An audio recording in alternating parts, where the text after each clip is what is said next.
Shalom, saya ucapkan untuk kita sekalian, baik bagi saudara yang ada di sini maupun saudara yang ada di rumah.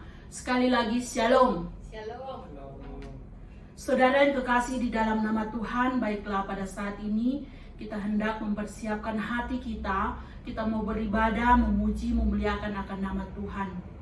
Sebelum kita memulaikan ibadah kita pada siang ini, mari saya undang kita semua bangkit berdiri. Kita masuk di dalam saat teduh.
Ibadah pada saat ini dimulai hanya di dalam nama Bapa, Anak, dan Roh Kudus. Amin. Jemaat silakan duduk kembali. Mazmur pujian yang akan kita baca pada siang hari ini diambil dalam Mazmur 18 ayatnya yang ke-50. Mazmur 18 ayatnya yang ke-50, saya akan membacakannya untuk kita sekalian, saudara boleh menyimak. Sebab itu, aku mau menyanyikan syukur bagimu di antara bangsa-bangsa ya Tuhan, dan aku mau menyanyikan mazmur bagi namamu. Amin. Saudara yang kekasih di dalam nama Tuhan, pada minggu sebelumnya kita sudah boleh merayakan Paskah, dan tentunya kita sangat bersyukur karena Yesus lahir ke dunia dan bahkan mati sampai di kayu salib untuk menebus dosa kita. Dan juga dia sudah bangkit mengalahkan maut. Tuhan adalah Raja di atas segala raja. Dia adalah Juru Selamat kita. Mari bersama-sama kita nyanyikan pujian. Dia lahir untuk kami.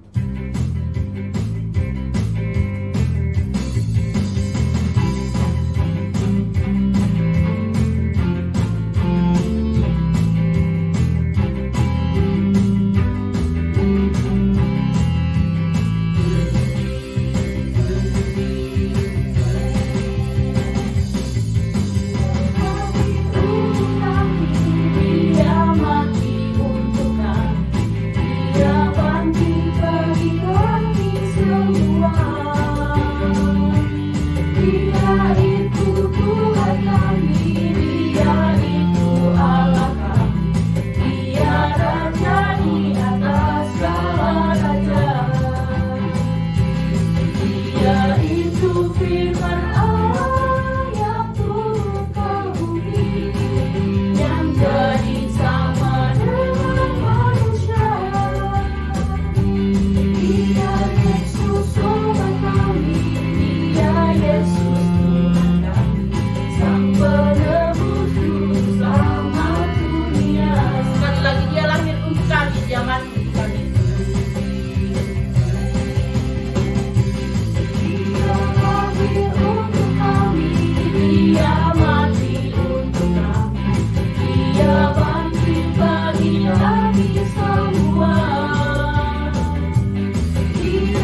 Bukan suatu kebetulan ketika kita, saya dan saudara dipilih atau dipanggil Tuhan untuk menjadi anak-anak yang boleh masuk dalam kerajaan Allah. Tetapi biarlah lewat kehidupan kita boleh terus menjadi saksi kerajaan Tuhan.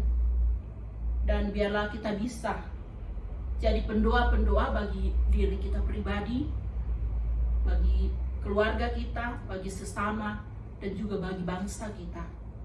Untuk itu bersama-sama kita nyanyikan pujian ini. Kau telah memilihku.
Saatnya kita akan masuk dalam pengakuan dosa dan ucapan syukur kita kepada Tuhan.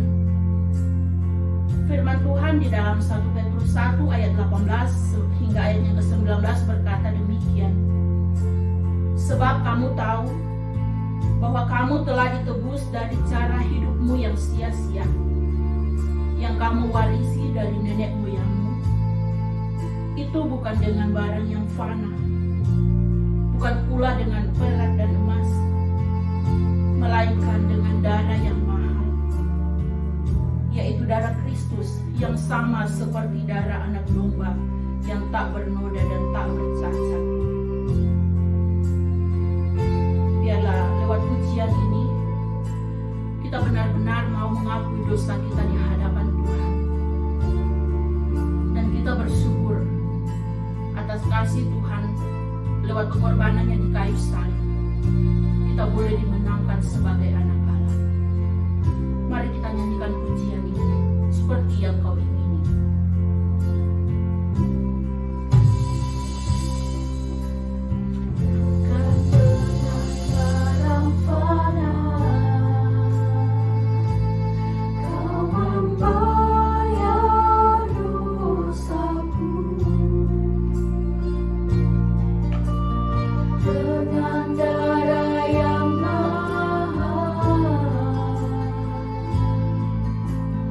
Tiada noda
Saudara-saudara, biarlah lagu yang barusan kita nyanyikan yang berkata jadilah padaku seperti yang kau ingini benar-benar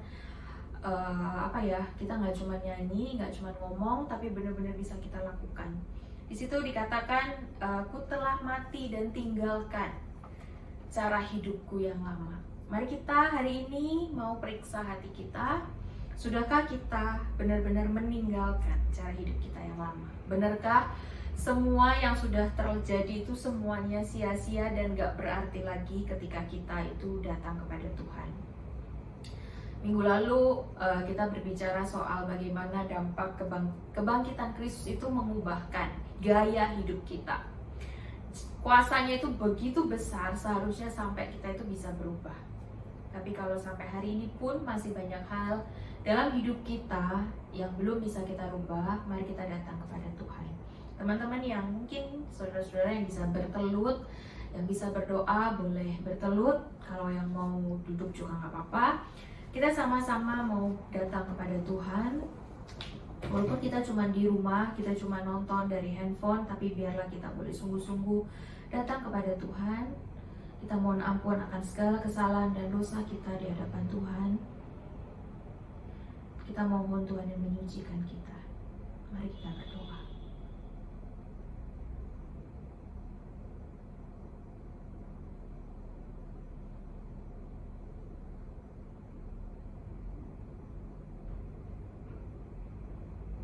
Ya Tuhan, kami benar-benar ingin hidup seperti yang Tuhan inginkan.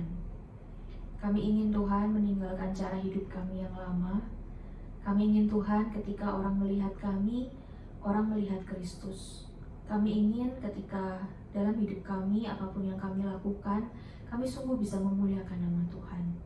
Tapi hari ini Tuhan, sekali lagi kami mengakui bahwa kami memiliki daging yang lemah. Kami terus gagal. Tuhan, ampunilah kami. Sekali lagi sucikanlah dan ampunilah kami akan kesalahan kami ini Tuhan. Ampunilah kami kalau sampai hari ini Tuhan kami belum benar-benar bisa meninggalkan cara hidup kami yang lama. Kami belum benar-benar bisa hidup seperti yang Tuhan inginkan. Tuhan, kiranya semakin hari kami boleh semakin berubah. Kami boleh terus bertobat di hadapan Tuhan. Tuhan, kami bersyukur dan berterima kasih untuk kebaikan Tuhan bagi setiap kami. Kalau kami boleh ada hari ini Tuhan, kami masih sehat, kami masih bisa ibadah dengan baik, itu semua karena anugerah Tuhan. Walaupun Tuhan kami gak bisa berada di dalam satu gereja, dalam satu bangunan yang sama, tapi kami percaya bahwa persekutuan kami di dalam Tuhan itu juga bisa membawa kami untuk terus memuliakan Tuhan bagaimanapun kondisi kami. Tuhan, kiranya Engkau juga yang mau menolong waktu-waktu ini, di mana ya Tuhan, sebentar lagi kami juga akan mendengarkan firman Tuhan. Kiranya ya Tuhan, Kau pakai hati kami, Kau pakai pikiran kami, Kau bukakan juga mata kami, Kau bukakan telinga kami, supaya kami juga ketika mendengarkan, kami sungguh-sungguh mendengarkan, kami sungguh-sungguh bisa melakukannya dalam hidup kami. Dan biarlah firman-Mu itu Tuhan boleh sungguh-sungguh bisa mengubahkan hidup kami. Terima kasih ya Tuhan, pakailah hamba-Mu dengan segala keterbatasannya. Biarlah firman-Mu Tuhan sungguh-sungguh boleh diberitakan dengan baik. Terima kasih Tuhan. Hanya dalam nama Yesus kami berdoa dan ucap syukur. Amin. Silakan bangkit berdiri. Kita akan mengikrarkan pengakuan iman rasuli. Pengakuan iman rasuli. Aku percaya kepada Allah, Bapa yang Maha Kuasa, Khalik langit dan bumi, dan kepada Yesus Kristus anaknya yang tunggal Tuhan kita, yang dikandung daripada Roh Kudus, lahir dari anak darah Maria, yang menderita sengsara di bawah pemerintahan Pontius Pilatus, disalibkan, mati dan dikuburkan, turun ke dalam kerajaan maut.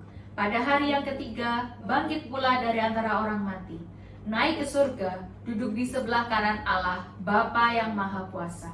Dan dari sana ia akan datang untuk menghakimi orang yang hidup dan yang mati. Aku percaya kepada Roh Kudus, gereja yang kudus dan am, persekutuan orang kudus, pengampunan dosa, kebangkitan tubuh, dan hidup yang kekal. Amin. Silakan duduk saudara-saudara. Selamat Paskah sekali lagi. Ya, masih dalam suasana Paskah ya, walaupun sudah 1 minggu berlalu. Oke, saudara-saudara, kita bagaimana kabarnya kemarin setelah Paskah? Apakah ada perubahan atau masih sama saja? Bagaimana, Alin, Feli, Ali? Sama aja. Ya, semoga ya seiring berjalan waktu lah ya, proses ya, kita boleh semakin diubahkan oleh kuasa kebangkitan Kristus. Oke, mari kita buka Alkitab kita. Kita akan merenungkan hari ini dari Matius pasal yang ke-11 ayat yang ke-25 sampai yang ke-30. Matius pasal yang ke-25 ayat sampai 30. Salah. Matius 11 ayat 25 sampai 30.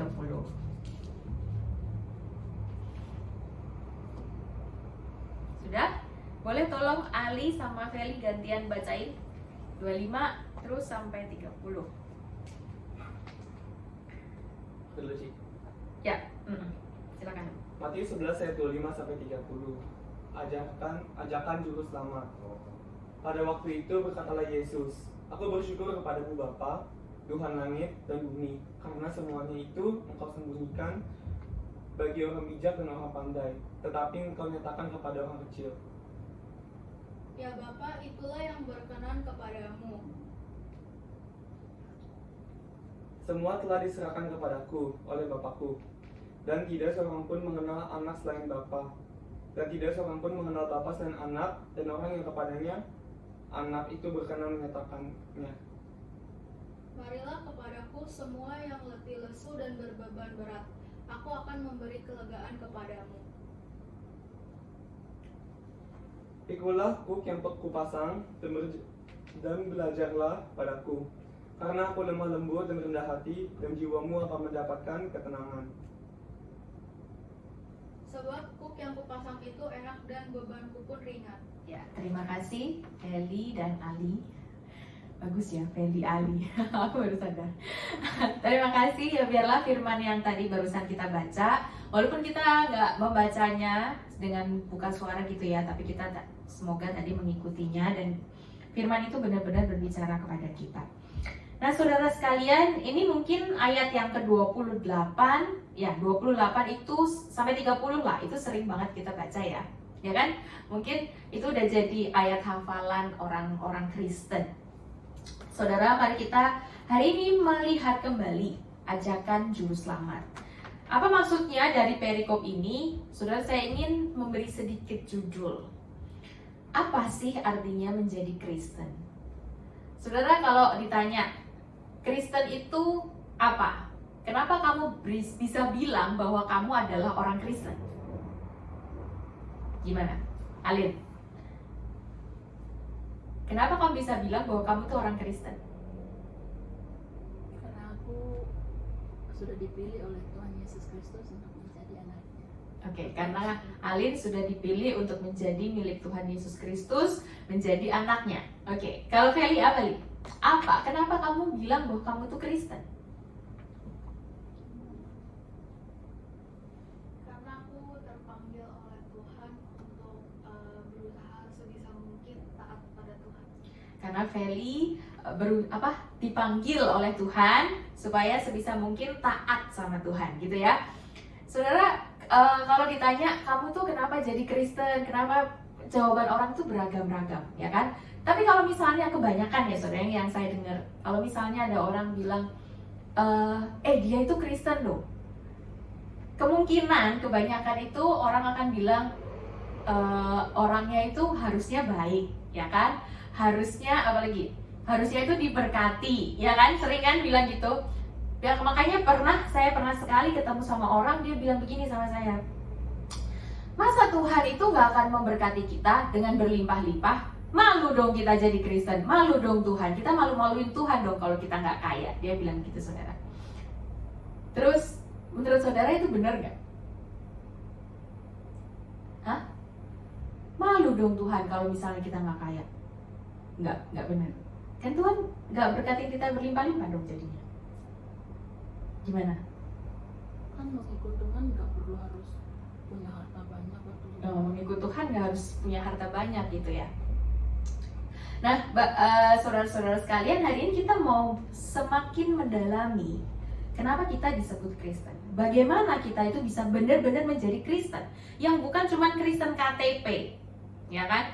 Kayak yang bukan cuman apa sih istilahnya, pokoknya Paskah ke gereja, Natal ke gereja, tapi hari-hari lain udah nggak ke gereja. Pokoknya kalau hari besar baru ke gereja. Bukan cuman itu, tapi yang benar-benar adalah pengikut Kristus.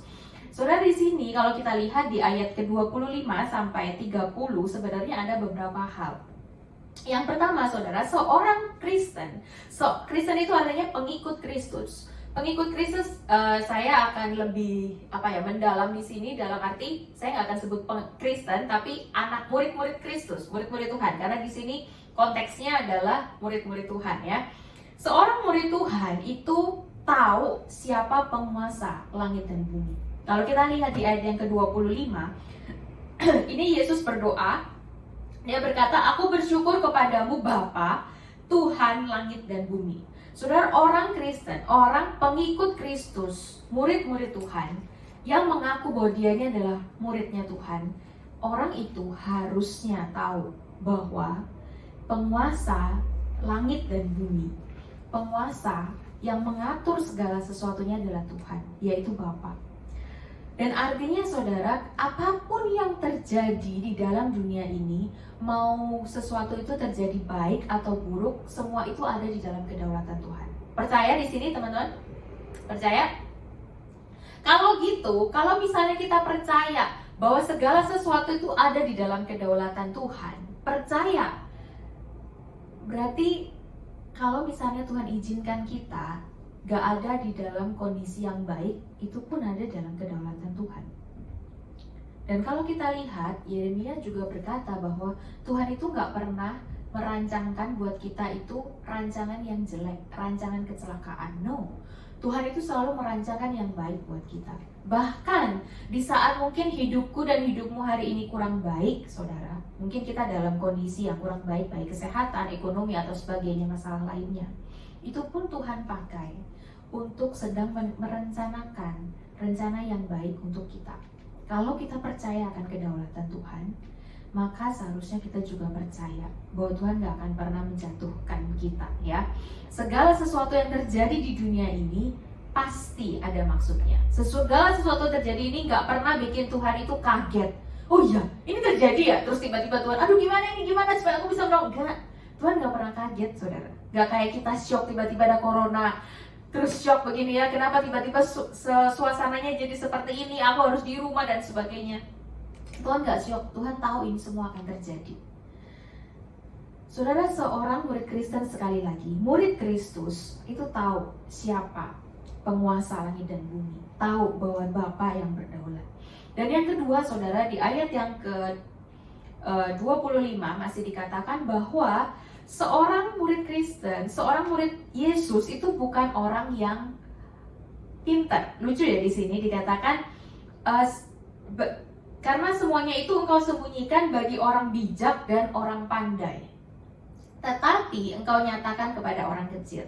Saudara, orang Kristen itu bukan orang yang besar. Dalam arti, jangan pernah berpikir bahwa ketika kita jadi Kristen, kita itu lebih besar, kita itu lebih hebat, kita itu lebih berkuasa daripada orang lain. Tapi di sini justru Tuhan mengatakan bahwa Tuhan itu menyatakan firman-Nya, menyatakan bahwa Allah itu adalah penguasa langit dan bumi itu kepada orang kecil. Apa maksudnya? Kalau di sini kan orang kecil ya. Kalau dalam bahasa Inggris tulisannya little child, artinya anak kecil. Saudara, kalau kita lihat di Matius itu memang beberapa kali sering Tuhan itu bilang kan, kamu tuh belajarlah sama anak kecil ini. Kalau ada dari kamu yang seperti anak kecil ini datang kepada aku, maka kamu itu punya kerajaan Allah dan sebagainya. Artinya, saudara, bukan berarti kita bilang kan, oh ya udah, berarti kalau gitu aku gak usah pinter lah ya, aku gak usah kuliah, aku gak usah belajar lah. Kan di sini Tuhan bilang, Tuhan tuh cuma menyatakan sama anak kecil.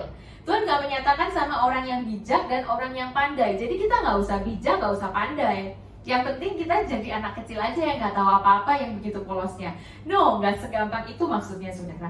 Saudara, maksud di sini adalah Orang bijak dan orang pandai itu di sini kemungkinan itu merujuk kepada para ahli Taurat dan orang Farisi yang merasa bahwa diri mereka itu best of the best, yang merasa bahwa diri mereka itu udahlah yang paling bijaksana, yang paling pandai, semua itu harus nurut sama mereka.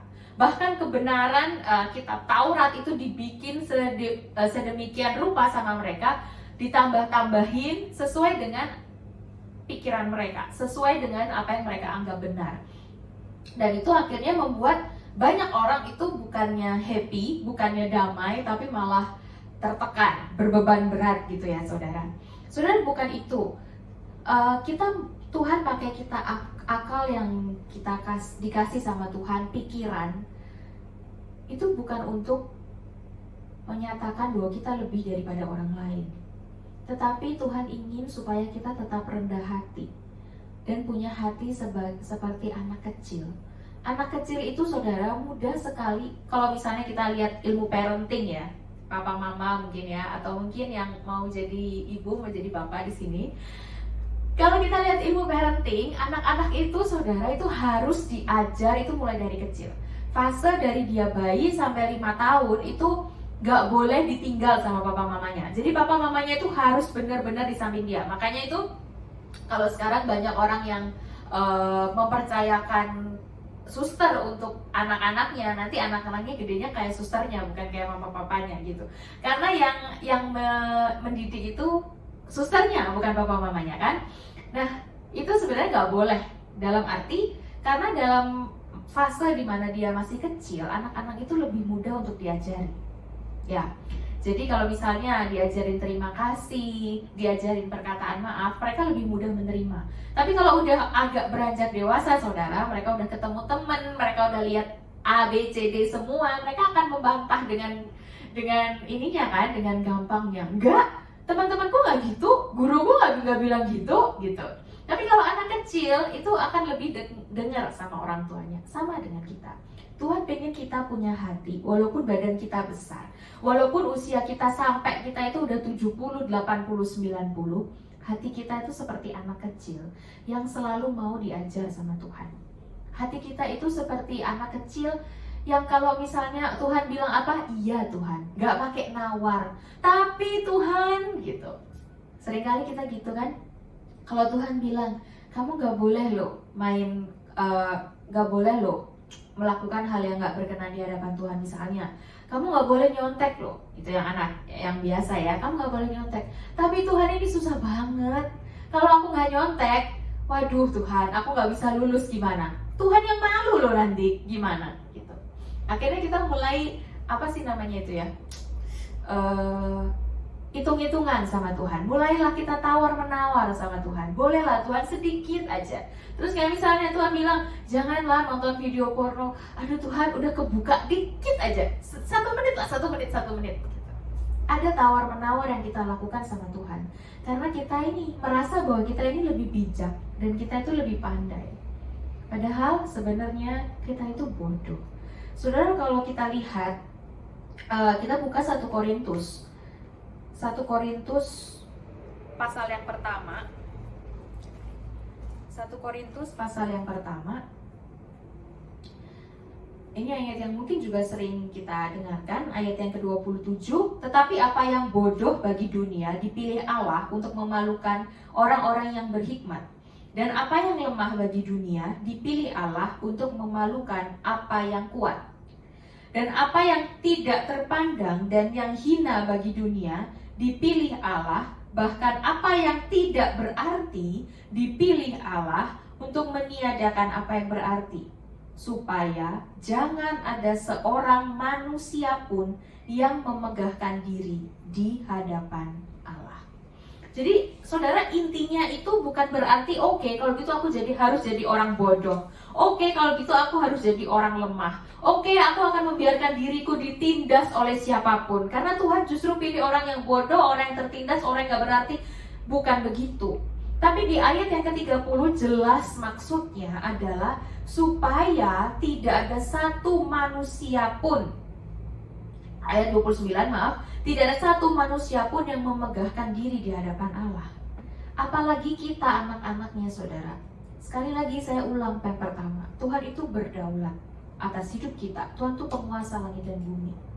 Dan yang kedua, Tuhan mengajarkan kepada kita supaya kita tuh jadi seperti anak kecil, nggak sok keminter, kalau orang Surabaya bilang, nggak sok keminter. Seolah-olah kita itu lebih pandai dan bijaksana daripada Tuhan, sehingga kita tahu mana yang lebih baik buat kita. Padahal kita lupa yang pertama, yaitu penguasa langit dan bumi itu Bapa, bukan kita. Yang tahu sedetik kemudian akan terjadi apa sama kamu itu Tuhan, bukan kamu. Yang selanjutnya saudara, apalagi yang Tuhan ingin ajarkan hari ini? Seorang murid Kristen itu mengenal otoritas Yesus sebagai anak. Artinya saudara mengenal otoritas Yesus sebagai anak Allah, yaitu menerima dan percaya akan kuasa dan kebangkitannya. Saudara, banyak orang di luar sana yang gak percaya bahwa Yesus adalah Tuhan. Dan jangan sampai kita orang Kristen pun gak percaya bahwa Yesus adalah Tuhan. Atau saudara, kadang-kadang itu walaupun kita bilang, ya saya percaya kok bahwa Yesus adalah Tuhan, tapi ketika kita khawatir, ketika ada banyak masalah, kita mulai berpikir, aduh nanti besok aku gimana ya? Aduh gimana ya ini besok? Aduh masalah ini gak akan selesai. Udah gak mungkin, udah Tuhan gak mungkin tolongin saya karena ini gak ada jalan keluarnya. Atau mungkin kita sedang dalam situasi yang mungkin, aduh bener-bener yang kepepet lah ya. Aduh Tuhan ini udah kepepet. Akhirnya kita mulai melakukan hal-hal yang udah lah Tuhan gak apa-apa, ini bener-bener kepepet, udah gak bisa lagi. Kita mulai lupa, kita gak percaya akan kuasa kematian dan kebangkitannya. Bukankah minggu lalu kita udah bicara bahwa kuasa kebangkitan Kristus itu luar biasa saudara. Bukan cuman membuat kita ini lepas dari dosa, menang dari dosa, tapi kita itu benar-benar dibangkitkan bersama dengan Tuhan. Artinya apa? Kehidupan kita itu benar-benar diubah seperti games. Hidup kita itu benar-benar di restart sama Tuhan, di reset, supaya kita itu memiliki hidup yang lebih baru lagi di dalam Tuhan. Sekali lagi, ketika kita ada di dalam Tuhan, perlu nggak sih kita khawatir? Perlu nggak sih kita itu otot-ototan sama Tuhan? Tapi Tuhan, saudara, ketika kita menjadi seorang Kristen, kita disebut murid-murid Kristus, kita mengenal otoritas Tuhan sebagai Yesus sebagai anak Allah. Artinya juga saudara, ketika kita mengenal Yesus sebagai anak Allah, kita percaya akan ketritunggalan Allah. Walaupun memang di sini tidak menjelaskan secara langsung tentang Bapa, Anak dan Roh Kudus, tapi jelas di sini bahwa kedudukan Allah, kedudukan Bapa dan kedudukan Yesus itu sama. Kalau kita di ayat yang ke-27 dikatakan, semua telah diserahkan kepadaku oleh Bapakku, dan tidak seorang pun mengenal anak selain Bapa, dan tidak seorang pun mengenal Bapa selain anak, dan orang yang kepadanya anak itu berkenan menyatakannya. Ini saudara, hubungan Bapa dan Kristus itu sangat erat, sehingga ketika Yesus mati di atas kayu salib, Yesus berteriak dan berkata apa? Eloi, Eloi, lama sabachthani. Allahku, Allahku, mengapa engkau meninggalkan aku? Karena hubungan mereka itu sedemikian dekatnya gitu loh saudara. Sehingga ketika Tuhan itu, Yesus harus berpisah dengan Bapa, itu benar-benar hal yang gak mudah. Dan saudara, ketika kita semua mengaku bahwa kita adalah anak-anak Tuhan, tapi kita tidak menghormati Yesus sebagai Tuhan, sebenarnya kita bukan murid-murid Kristus. Ketika kita menggampangkan atau bahkan menihilkan ya kuasa kematian dan kebangkitan Kristus, sebenarnya mungkin kita belum benar-benar percaya sama Tuhan dan kita belum benar-benar disebut Kristen, pengikut-pengikut Kristus. Saudara, pengikut-pengikut Kristus itu adalah orang-orang yang juga datang kepada Tuhan, datang kepada Yesus. Di ayat yang ke-20 dikatakan, marilah kepadaku semua yang letih lesu dan berbeban berat, aku akan memberikan kelegaan kepadamu. Hafal semua kan ya ayat ini? Dikatakan di situ, marilah kepadaku. Saudara, pengikut Kristus itu bukan yang setiap minggu satu minggu satu kali datang kepada Yesus. Makanya saudara, kalau satu kali datang kepada Yesus hari Senin sampai Sabtu, hidup kita berat banget ya. Jangan sampai hari Minggu pun kita nyampe di gereja pikiran kita di sana, kita nggak benar-benar datang sama Kristus, sehingga waktu pulang hari Minggu tetap berat, tetap banyak masalah, tetap aduh kayaknya nggak ada semangat hidup. Karena kita nggak pernah benar-benar datang kepada Tuhan. Saudara, ketika kita katakan bahwa kita adalah murid-murid Kristus yang benar-benar pengikut Kristus yang setia, kita itu benar-benar datang kepada Tuhan. Ketika kita dikasih kesempatan Tuhan untuk beribadah, benar-benar beribadah sama Tuhan. Jangan mikirin yang lain. Walaupun saya tahu ketika kita sekarang ibadah online, itu akan sangat mudah bagi kita untuk terdistraksi. Jadi kayak misalnya lagi nonton, terus habis gitu, aduh khotbahnya kurang seru ini, khotbahnya kurang kayak flat khotbahnya, terus mulailah ngantuk, atau enggak keluar ke dapur ambil cemilan sambil makan gitu, terus atau sambil ini YouTube yang kita buat nonton khotbah, di sini film. Jadi kalau khotbahnya bagus nonton, tapi kalau aduh udah gak bosan lihat nonton film gitu ya. Sebenarnya saudara, percuma kamu beribadah kalau sikap kita seperti itu. Bahkan ketika kita misalnya nanti setelah ini semua akan berakhir, kita dikasih kesempatan sama Tuhan untuk ada di dalam gedung gereja. Udah di dalam gereja, terus kita buka handphone kita, kan kita buka Alkitab ya, buka handphone, terus habis itu ting ada WhatsApp masuk, ting ada Instagram. Siapa misalnya Alin mention you in their story gitu, langsung dibuka lah ya, langsung dibuka, apa ini mentionnya Alin, udah khotbahnya apa, nyanyi apa tadi, ikut mungkin nyanyi ya, kayak bukan dengan barang fana, tapi dalam ininya lagi balasin chat. Saudara, sebenarnya kita datang kepada siapa sih? Percuma ibadahmu, percuma kamu datang ke gereja, percuma kamu habisin kuotamu untuk buka YouTube. Karena sebenarnya kamu gak datang sama Tuhan. Dan jangan salahkan Tuhan. Ketika selesai kamu ibadah, walaupun Paskah sudah berakhir, kita sudah dengar kuasa kebangkitan Kristus, tapi hidup kita gak berubah. Kita gak punya power, kita gak punya kekuatan, hidup kita tetap berat.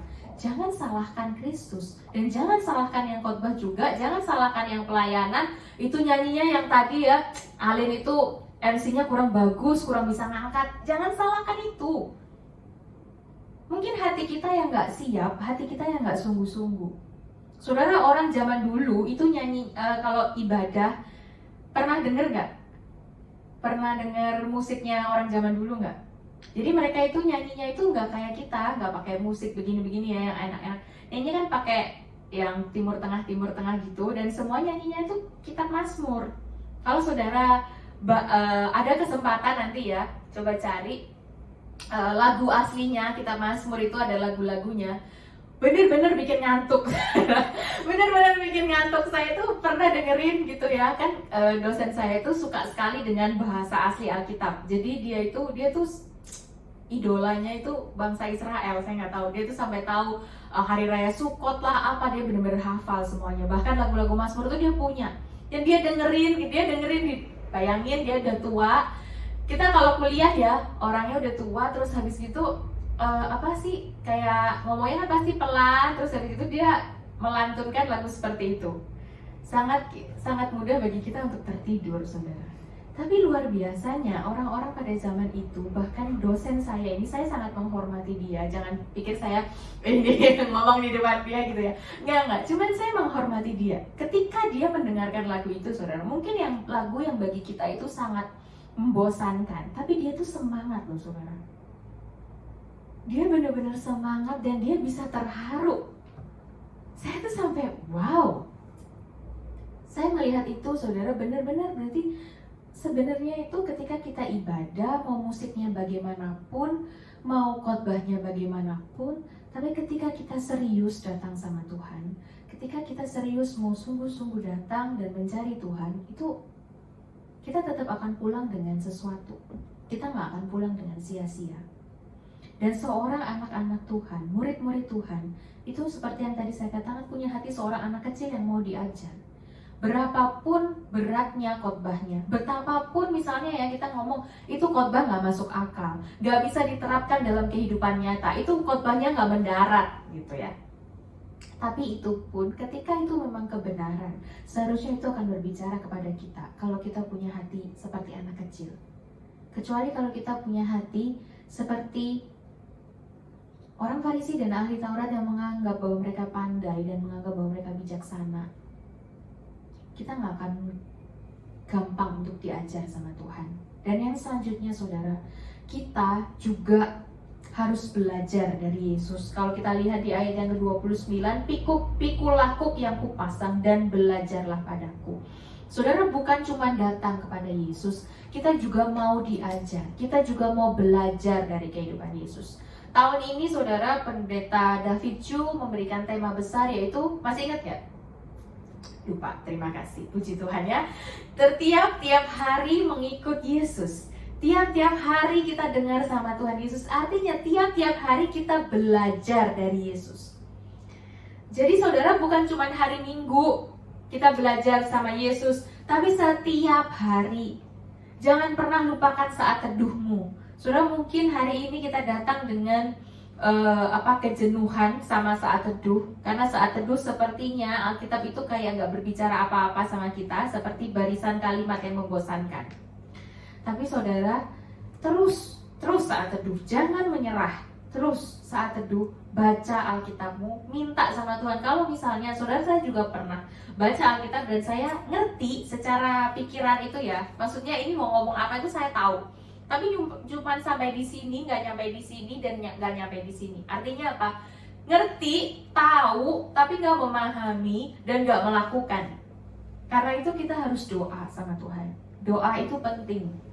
Doa itu penting banget saudara, untuk kita komunikasi sama Tuhan. Karena memang benar-benar kita nggak bisa apa-apa.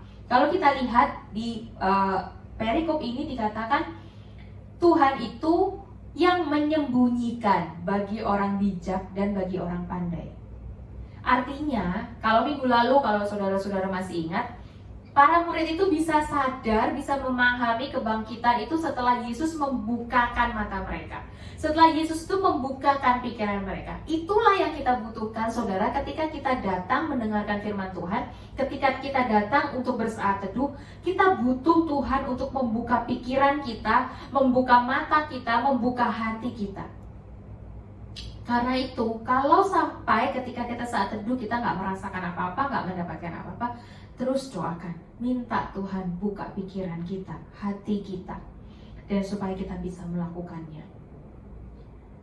Nah saudara, setelah itu, selanjutnya adalah orang Kristen atau anak-anak Tuhan itu bukan sekumpulan orang-orang hebat, sekumpulan orang-orang kuat, sekumpulan orang-orang tanpa masalah. Bukan, sama sekali bukan. Kalau di sini kita lihat, Tuhan itu nggak bilang begini ya, udah kasih aja kukuk ini kan, marilah kepadaku yang letih lesu dan beban berat, aku akan memberikan kelegaan. Kelegaannya itu bukan dengan ngambil kuknya, bukan dengan ngambil masalah kita, bukan dengan ngambil pemikiran kita, keruwetan hidup kita dengan udah diambil supaya kamu lega. Enggak, tapi Tuhan bilang, pikulah kuk yang kupasang. Tuhan kasih kita kuk yang lain, Tuhan kasih kita beban yang lain. Tapi di situ dikatakan, kuk yang kupasang itu enak dan bebanku pun ringan. Maksudnya gimana saudara? Ada satu penafsir yang mengatakan demikian. Ini ilustrasi dari saya ya. Saudara pernah gendong orang di kolam renang nggak? Hah? Nggak pernah? Ya. Apa? Oh, nggak bisa berenang. Oke, itu beda cerita ya. Jadi begini saudara, coba nih. Alin atau Feli gendong aku di sini ya, di sini, jangan di kolam renang, di sini. Pasti Feli akan merasa berat banget ya nggak Fel? Ya kan? Udah berat aku segini pasti lebih berat. Tapi ketika kita gendong orang di kolam renang, rasanya itu ringan orang itu, ya nggak? Pernah ya? Rasanya itu jadi ringan. Why? Saya kemarin cari saudara, kenapa ya bisa kayak gitu ya? Kenapa? Ternyata saudara ada satu gaya, saya lupa gaya apa ya. Kalau nggak salah gaya angkat air atau gaya apa, saya nggak tahu namanya, lupa. Atau Frida atau apa gitu, saya lupa. Intinya adalah di dalam air itu ada yang membantu kita untuk mengangkat kita. Sehingga ketika kita tenggelam ya, ketika kamu tenggelam, mengambang gitu, kamu nggak akan tenggelam kalau kamu tenang, ya kan? Karena ada gaya angkat air yang membuat kita itu tetap ngambang. Sama dengan itu saudara, ketika kita itu gendong orang di pundak kita, itu nggak akan ngerasa berat karena ada daya angkat itu yang memberikan kekuatan sama kita. Nah saudara, gambaran itu sama dengan gambaran yang di sini. Saudara, mungkin beban kita itu nggak hilang, beban kita sama, tapi kita itu nggak mengangkatnya itu sendiri. Tuhan itu seperti mengangkat kita.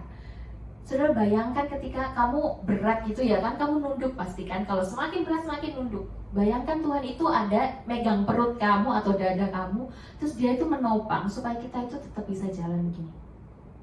Sehingga beban kita itu nggak terlalu berat. Saudara, itulah Tuhan, itulah anak-anak Tuhan. Bukan berarti ketika kita sakit, ketika kita punya masalah, itu berarti, oh berarti aku bukan anak Tuhan. Kalau anak Tuhan berarti harusnya aku nggak sakit, harusnya aku nggak punya masalah. Enggak, beda. Tapi anak Tuhan, kenapa kok dikatakan bersukacitalah senantiasa? Sekali lagi kukatakan kepadamu, bersukacitalah senantiasa di dalam Tuhan. Bukan berarti orang Kristen itu akan selalu ketawa, orang Kristen itu nggak punya masalah, orang Kristen itu happy terus. Enggak, saudara. Tuhan nggak pernah menjanjikan itu. Ada lagu yang berkata, Tuhan tak pernah janji langit selalu biru, ya kan? Emang Tuhan gak pernah menjanjikan itu kok. Tuhan gak pernah menjanjikan hidup kita itu selalu baik. Tapi Tuhan menjanjikan bahwa tangan Tuhan itu gak akan pernah tidak menopang kita. Mazmur mengatakan Tuhan itu gak akan membiarkan kita itu sampai jatuh terjerembab, karena Tuhan itu menopang kita.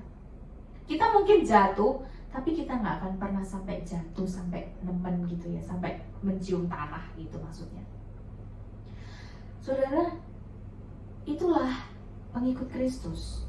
Pengikut Kristus adalah orang-orang yang percaya, orang-orang yang tahu siapa penguasa langit dan bumi. Bukan Jack Ma, bukan Donald Trump, bukan siapapun penguasa-penguasa itu, tetapi Bapa yang ada di surga. Pengikut Kristus juga bukan orang yang sok keminter, orang yang sok merasa bahwa dirinya pandai dan lebih hebat daripada orang lain. Tapi orang yang rendah hati, orang yang mau diajar sama Tuhan seperti anak kecil. Pengikut Kristus adalah orang-orang yang benar-benar ngerti dan tahu, mengenal otoritas Yesus sebagai anak Allah, menerima dia dan percaya akan kuasa, salib dan kebangkitannya. Pengikut Kristus adalah orang yang setiap hari datang kepada Yesus, datang kepada Tuhan dengan sungguh-sungguh dan belajar dari Yesus setiap hari. Pengikut Kristus adalah orang-orang yang berbeban berat, tetapi tidak akan selamanya berbeban berat. Kenapa? Karena Tuhan menopang dia. Saudara, marilah dalam suasana Paskah ini, dalam suasana kebangkitan Kristus ini, kita boleh kembali mengingat kalau kita adalah pengikut Kristus. Kita itu dikasih anugerah sama Tuhan. Itu privilege. Gak semua orang bisa menerima kebangkitan Kristus. Gak semua orang bisa menyadari, tahu bahwa Tuhan itu adalah penguasa langit dan bumi. Dan gak semua orang itu tahu dan percaya bahwa Yesus adalah Tuhan dan benar-benar hormat akan otoritas Yesus. Tapi aku dan kamu, kita sudah dibukakan matanya, kita sudah dibukakan pikirannya, kita sudah dibukakan hati kita. Sekarang giliran kita, mau gak kita belajar jadi pengikut-pengikut Kristus yang setia sampai akhir. Mari kita berdoa. Ya Tuhan, kami bersyukur, kami berterima kasih untuk kuasa salib, kuasa kematian dan kebangkitan Tuhan yang sudah membantu kami, yang sudah membuat kami bebas dari segala dosa-dosa kami. Tuhan, kami tahu bahwa kami sama sekali gak layak. Kami adalah orang-orang yang mungkin dulunya sok pinter. Kami merasa bahwa diri kami bisa melakukan semua ini dengan kekuatan kami. Kami bisa sukses, kami bisa mendapatkan apapun yang kami inginkan karena kami mampu. Tapi ajarkanlah kami ya Tuhan untuk menyadari bahwa apa yang kami bisa raih hari ini, apa yang bisa kami lakukan hari ini, semua adalah kemurahan Tuhan. Tuhan, ajarkanlah kami juga untuk sungguh-sungguh punya hati seperti anak kecil yang mau diajar sama Tuhan. Ajarkanlah kami juga Tuhan untuk tiap-tiap hari kami boleh datang kepada Tuhan. Kami boleh sungguh-sungguh belajar daripada Kristus melalui firman-firman yang kami dengar setiap harinya, baik melalui firman yang dikhotbahkan maupun saat teduh kami. Kiranya Tuhan terus Kau berbicara kepada kami. Dan kami berdoa ya Tuhan, kiranya Tuhan kalau hari ini kami datang dengan segala permasalahan kami datang dengan beban kami yang begitu berat, Tuhan ingatkan kami bahwa di bawah, di saat kami berjalan dengan beban yang begitu berat, tangan Tuhan itu ada di bawah kami, tangan Tuhan itu menopang kami, tangan Tuhan itu yang menolong kami, membuat beban itu digantikan dengan beban yang lebih ringan, dengan beban yang enak yang daripada Tuhan. Sehingga Tuhan bagaimanapun situasi kondisi kami masih bisa merasakan damai sejahtera. Beban itu tidak begitu berat lagi, bukan karena beban itu hilang, atau bukan karena kami memiliki kuasa, tapi karena Tuhan berkuasa. Tuhan yang menolong kami, Tuhan yang bersama dengan kami yang menolong kami. Tuhan jangan sampai kami lupakan hal ini, dan jangan biarkan ya Tuhan kami lupa sama Tuhan. Dan jangan biarkan ya Tuhan kami semakin hari bukannya semakin serupa Kristus, tapi kami semakin serupa dengan diri kami semakin serupa dengan dunia ini. Tapi biarlah ya Tuhan kami boleh belajar untuk serupa Kristus. Jadi anak-anak Tuhan, murid-murid Tuhan yang berkenan sama Tuhan. Seperti rasul-rasul pendahulu, walaupun mereka pernah gagal, tapi mereka bukan seterusnya gagal. Mereka terus boleh diubahkan. Ajarkanlah kami untuk kami juga boleh berubah. Sehingga Tuhan sampai harinya nanti, ketika waktu kami sudah selesai di dunia ini Tuhan, kami boleh menghadap Tuhan dengan bangga. Kami boleh menghadap Tuhan dengan yakin bahwa kami sudah melakukan yang terbaik. Dan Tuhan boleh berkata kepada kami, selamat kembali, hai hambaku yang baik dan setia. Hanya dalam nama Yesus kami berdoa. Amin.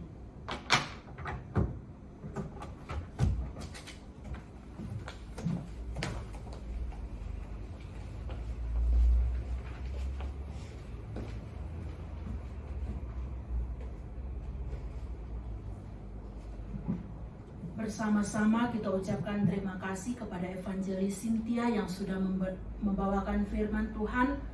Kiranya firman Tuhan yang sudah kita pelajari, kita dengarkan hari ini, itu akan menjadi pedoman dalam kehidupan kita setiap hari dan selanjutnya. Saudara yang kekasih, di dalam nama Tuhan, dalam pujian yang berikut ini dikatakan, betapa hatiku berterima kasih, Engkau mengasihiku, Engkau memilikiku. Biarlah lewat pujian ini kita juga mau memberikan pengakuan kita. Biarlah Tuhan pakai hidupku, pakai hidup saudara sebagai alatnya sampai seumur hidup kita. Bersama-sama kita nyanyikan pujian ini, betapa hatiku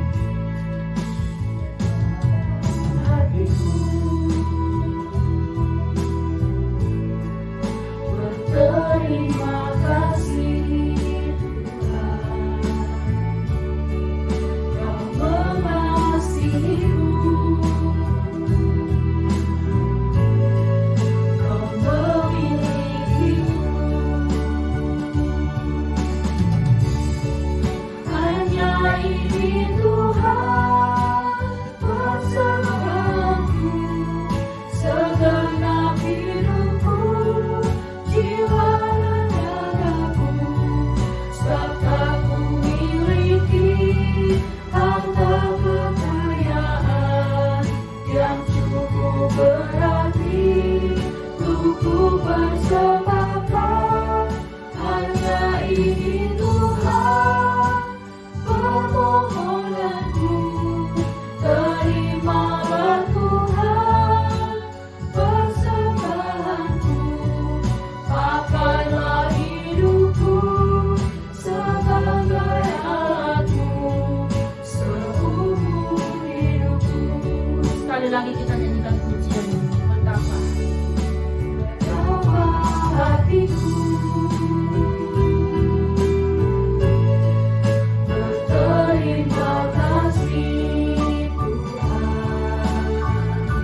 biarlah Tuhan benar-benar bisa pakai kita.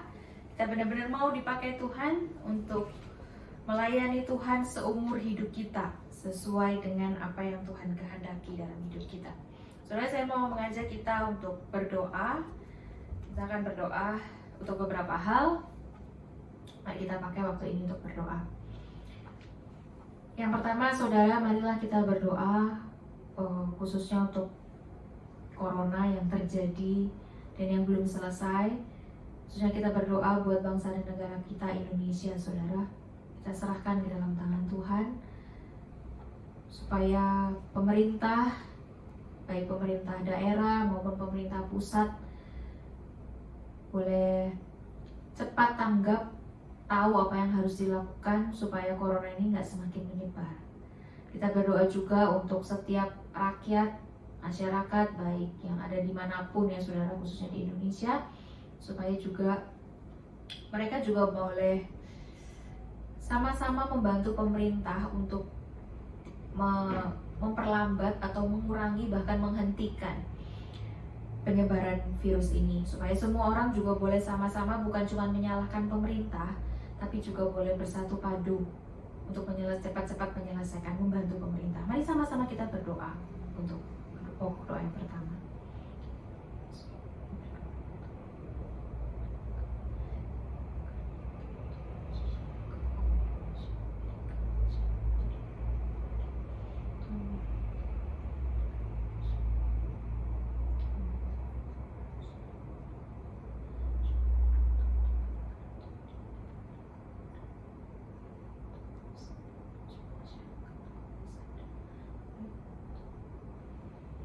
Tuhan, saudara, kita juga mau berdoa bagi petugas medis yang ada di garda depan. Bukan cuma petugas medis, tapi juga orang-orang lain yang mungkin mereka nggak bisa kerja dari rumah, mereka nggak bisa stay at home karena mereka harus kerja. Karena kalau mereka nggak kerja, mungkin kehidupan akan terputus gitu ya. Kita berdoa untuk mereka yang ada di garis depan ini. Kita berdoa supaya Tuhan terus jagain mereka, Tuhan tolong mereka, Tuhan sertai mereka, Tuhan cukupkan mereka apapun yang mereka butuhkan. Kalau saudara kenal ada dokter atau ada suster khususnya yang sekarang mereka ada di garda depan ini, mereka sedang berperang secara langsung dengan corona, mari kita boleh sebutkan nama mereka, kita doakan mereka. Mari kita berdoa.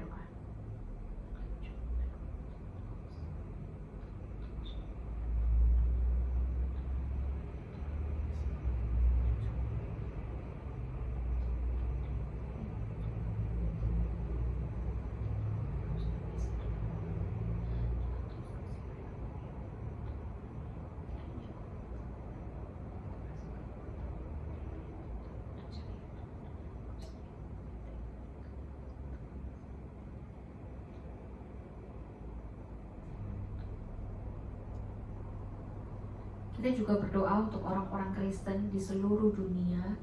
Biarlah dengan wabah corona ini bukannya orang-orang Kristen itu semakin jauh dari Tuhan, atau sama-sama kalau ditanya sama orang kenapa Tuhan mengizinkan ini, kemudian orang Kristen juga iya saya juga kecewa sama Tuhan. Enggak. Tapi biarlah orang-orang Kristen dimanapun berada percaya bahwa Tuhan itu nggak akan pernah meninggalkan mereka, bahkan mereka bisa jadi kesaksian buat orang lain, sehingga justru di saat corona ini kuasa kebangkitan Kristus itu benar-benar nyata dengan menunjukkan bahwa di tengah wabah corona pun Tuhan itu berdaulat. Di tengah corona yang menakutkan sekalipun, Tuhan itu tetap punya rencana yang indah buat semua orang, buat semua umatnya. Mari kita berdoa untuk orang-orang Kristen, bahkan mungkin untuk kita sendiri yang mungkin saat ini kita sedang galau, iman kita sedang goyah, kita sedang jenuh. Kita berdoa sama Tuhan karena ini benar-benar sedang ada peperangan secara rohani yang sedang terjadi. Mari kita sama-sama kita berdoa. Kita minta tolong Tuhan, kasih kuat kita.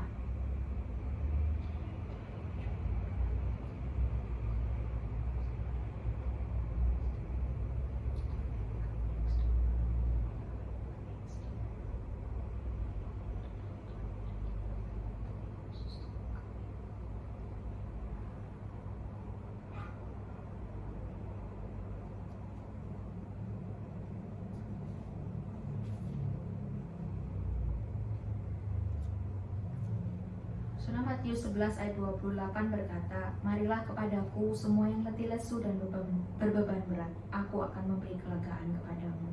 Pikulah kuk yang kupasang dan belajarlah padaku, karena aku lemah lembut dan rendah hati, dan jiwamu akan mendapat ketenangan, sebab kuk yang kupasang itu enak dan bebanku pun ringan."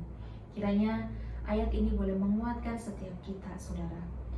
Mari kita berdoa sekali lagi. Tuhan, kami bersyukur dan berterima kasih untuk segala kebaikan dan anugerah Tuhan yang boleh Tuhan berikan kepada setiap kami. Tuhan, kami berdoa kiranya dalam menjalani hari-hari kami, Tuhan, kami boleh terus ingat ayat ini. Ketika kami lelah, ketika kami berbeban berat, kami boleh terus datang kepada Tuhan, dan supaya kami juga mendapatkan kelegaan, damai sejahtera yang daripada Tuhan saja. Terima kasih ya Bapa. Kami serahkan waktu kami selanjutnya ke dalam tangan-Mu. Hanya dalam nama Yesus kami berdoa. Amin. Mari Bapak Ibu Saudara, kita bangkit berdiri. Kita akan mengembalikan segala kemuliaan hanya bagi nama Tuhan. Doksologi. 1, 2, 3. Puji Allah Bapa Putra, puji Allah Roh Kudus, ketiganya yang esa. Pohon selamat sumber berkat. Amin. Kiranya kasih karunia dan damai sejahtera dari Allah Bapa kita dan dari Tuhan Yesus Kristus menyertai kita sekalian hari ini sampai kedatangan Yesus yang kedua kali. Amin. Amin. Amin. Amin. Amin.